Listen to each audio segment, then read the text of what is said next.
اب اس کے ساتھ ہی ناظرین آپ کو بتائیں کہ کراچی میں دن دہاڑے خاتون سے نازیبہ حرکت کا ایک اور واقعہ ویڈیو منظر عام پر آگئے۔ کراچی سے ہمارے بیورو چیف ذوالفقار علی کی رپورٹ کے مطابق کراچی کے علاقے FB ایریا میں دن دہاڑے خاتون سے نازیبہ حرکت کا ایک اور واقعہ پیش آ گیا کہ جس کی فوٹیج بھی منظر عام پر آ گئی ہے۔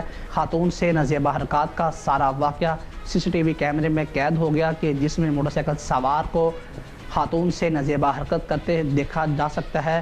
فیڈرل B ایریا سے موصول ہونے والی ویڈیو میں واضح طور پر دیکھا جا سکتا ہے کہ موٹر سائیکل سوار خاتون کا پیچھا کر رہا ہے اور ویڈیو میں دیکھا گیا ہے کہ لڑکے نے راہ چلتی لڑکی سے نازیبہ حرکت کی اور موٹر سائیکل دوڑاتا ہوا نکل گیا۔ آپ کو واضح کرتے چلیں کہ شہر میں ایک ماہ کے دوران خواتین کو ہراساں کرنے کے 3 واقعات رونما ہو چکے ہیں۔ اس سے قبل گلستان جوہر میں بھی 3 جولائی کو اسی قسم کا واقعہ پیش آ چکا ہے جس میں ملزم راہ چلتی خاتون کو ہراساں کیا لیکن وہ اب تک گرفتار نہ ہو سکا۔ اس کے علاوہ 18 جولائی کو اورنگی ٹاؤن میں بھی ایسے ہی نازیبہ حرکت کی گئی تھی کہ جس کے اوباش تاحال پکڑے نہ جا سکے۔